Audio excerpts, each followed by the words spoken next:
Photoshopda filtr mövzusu kifayət qədər geniş olsa da, keçən dəfə də daxil olduğu uyğun menyuya görürük ki, bura böyük bir dünyadır, amma onun üzərində dayanmaq bu dərsləri həddindən artıq uzun və yorucu hala gətirə bilər. Ona görə yaxşı olar ki, praktika ilə bunların üzərindən keçək. Amma bugün bir ümumi toplayıcı məntiqlə, bir ümumiləşdirici məntiqlə filtrlərin bəzilərinə nəzər salaq, hansı ki, bəlkə gündəlik praktikada istifadə edə bilərsiniz.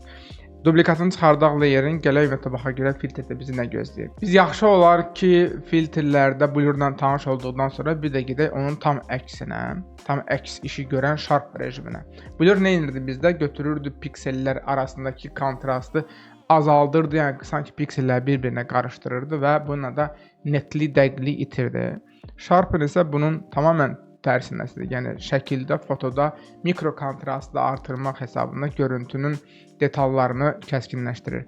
Biz yəni burada bir Sharp'ın eləsək bir o qədər də yəni fərqliliyi hiss eləməyəcəksiniz. Ən azından videoda böyük ehtimal ki, bu ötürülməyəcək, amma bunu hiss eləmək üçün ən çox istifadə edəcəyimiz Unsharp Mask mövzusuna gedək. Yəni digərləri də təxminən oxşar nəticələr verəcək. Sadəcə Unsharp Maskda biz daha detallı müdaxilə edə bilirik. Hiss eləyəsiniz deyənə gəlin mən bunu kəskin şəkildə artırım parametrləri.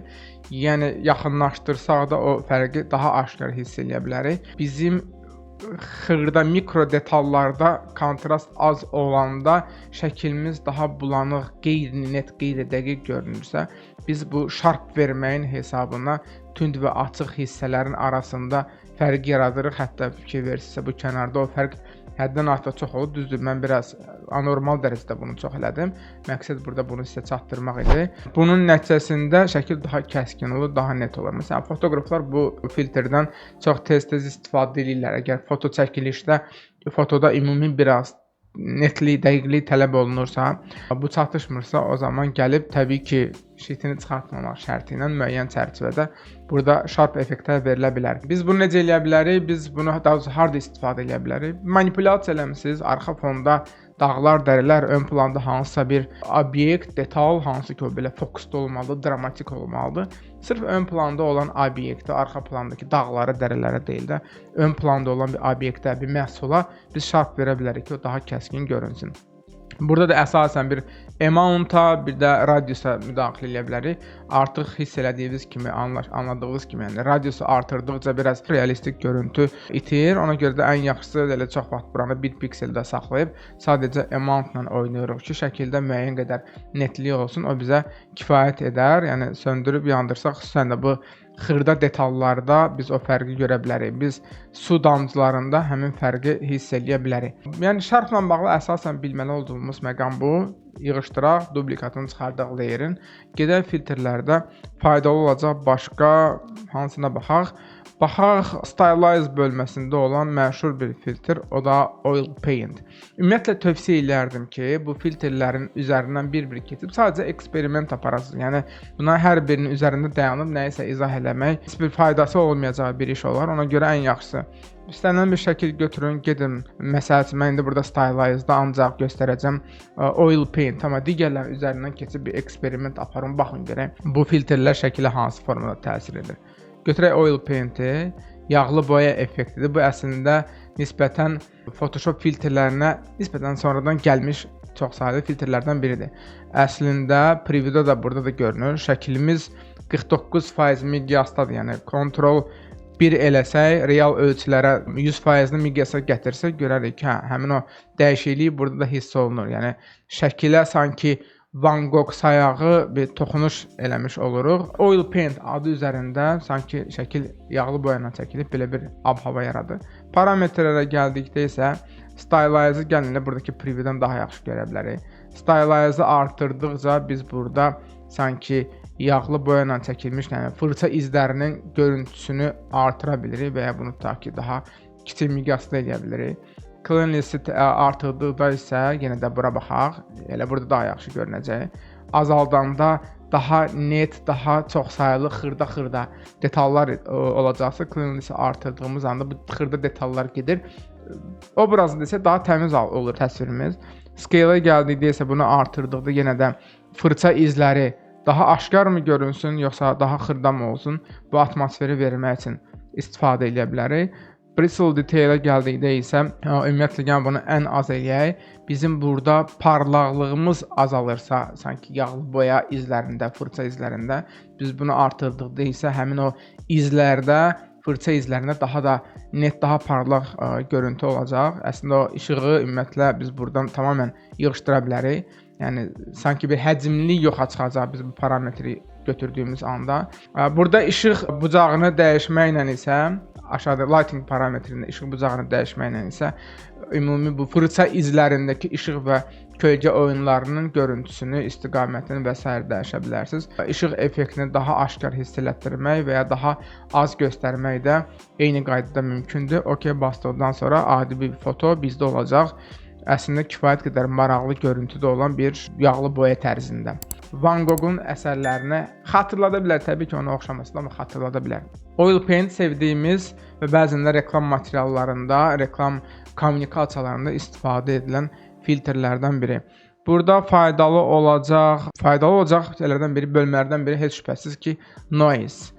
Noise bir şum, bir küy, şəkilə nöqtələrdən ibarət əlavə detallar qatmaq üçün düşünülmüş bir filtrdir. Gəlin bunun kopyasını çıxardıq yenə də. Filter, noise və add noise. Küy əlavə edirik, şum əlavə edirik. Biz fotonun özündən sizə çox vaxt götürürük, yeni bir layer yaradaq. D hərfini basaq ki, bizim default rənglər bura gəlmiş olsun. Alt backspace ilə boş layeri belə deyək ki, qaralayaq, rəngləyək və gərək noise effekti verək. Adi bildiyimiz ağ-qara noise.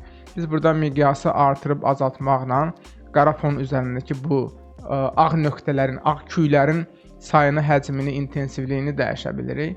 Fərqli alqoritmlərlə bu nöqtələr yaradıla bilər və ya rəngli və rəngsiz ola bilər. RGB və ya ağ rənglərdə, ağ-qara rənglərdə. Biz elə standart, sadə ağ-qara noise kimi də bunu saxlayaq. Biz əslində blend modlarda öyrənmişdik, yadınızdadırsa, vizual effektlər vermək üçün götürürdük.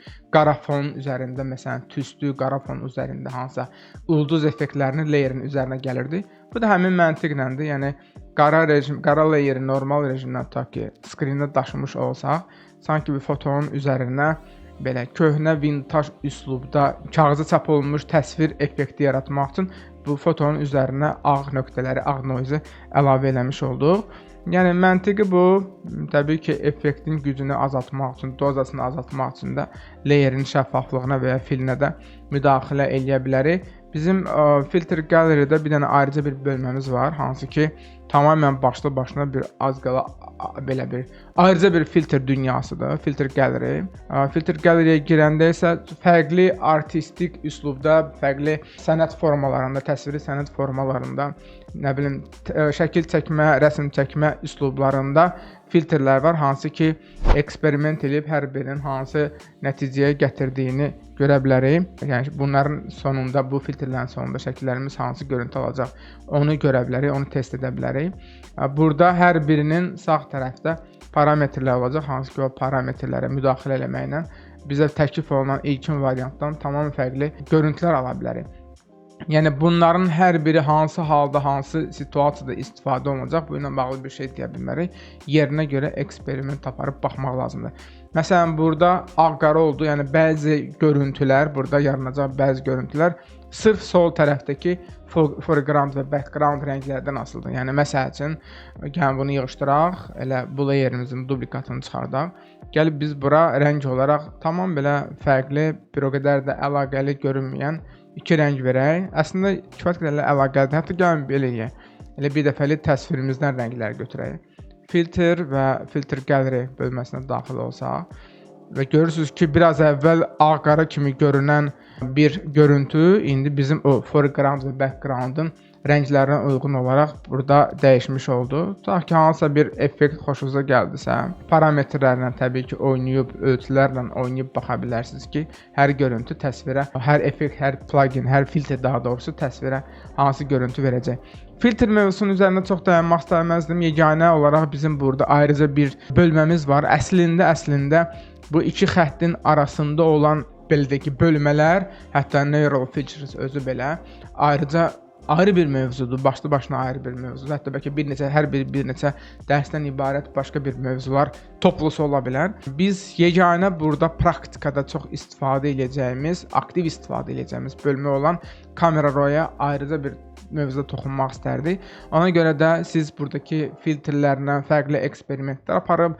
fərqli vizual, artistik üslublar əldə edib, daha doğrusu eksperimentlər aparıb yoxlayana qədər, filtr mövzusunu başa düşənə qədər biz keçək Camera Raw mövzusuna, orada görüşərik. Bu günlük bu qədər, hələlik.